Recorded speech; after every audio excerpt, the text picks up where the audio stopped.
everyone, we're here with episode 1.5.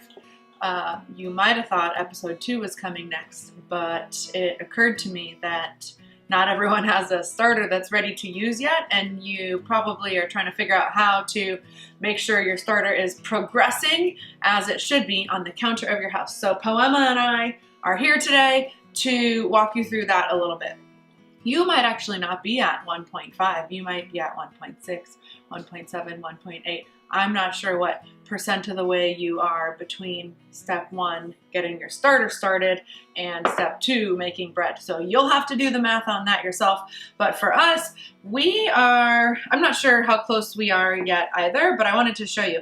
It's been this is the third day since I made the water and flour paste. And what I did each day is take half of the starter out and discard it, and then refill it with 100 grams of flour and 100 grams of salt.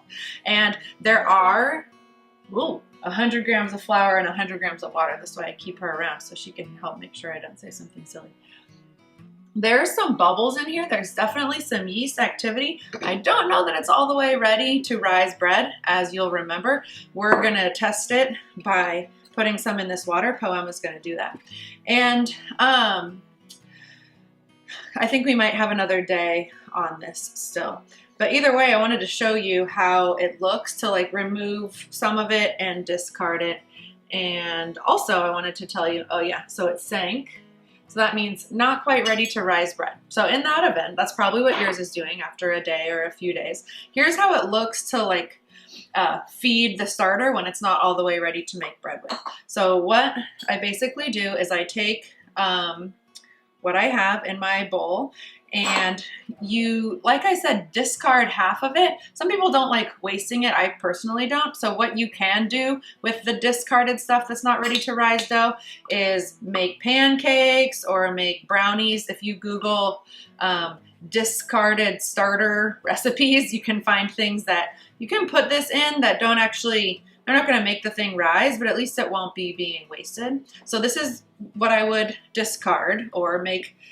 You could throw it away or make pancakes or whatever with. And then this is what I'm going to feed so that maybe by tomorrow it'll be ready to rise dough. So I put it on my scale, and Poema's going to put in 100 grams of water, and then I'll do 100 grams of flour, and we'll mix it, and we'll just leave it on the counter. And like I said, hopefully by tomorrow it'll be ready to go.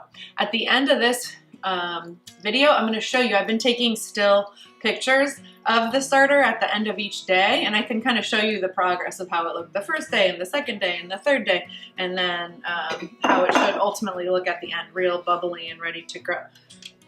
So she did 104, and then that's close enough, and I did 107 of that. Do you want to stir it? And Poema will stir it, and we'll leave it on the counter, and hopefully by tomorrow we'll have made a really great environment for all of our yeast cells to be living again. Once again, this is the discarded stuff. What should we make with it? Pancakes. Pancakes. So that's a really easy one. We're going to do that because we don't like wasting. In the meantime, if you want me to send you some dehydrated starter from my stuff that's already well living and that I'm not making from scratch, this one, I have some dehydrating in my dehydrator over there, and if the postal service doesn't think it's too sketchy, I'm gonna put some in envelopes and I can mail it to your house, and then I can give instructions on how to rehydrate it, and then you don't even have to go through all of this process of starting your own from scratch. So send me a message in Facebook Messenger and I can get that sent out to you in the mail as soon as possible. All right, thanks for watching episode 1.5.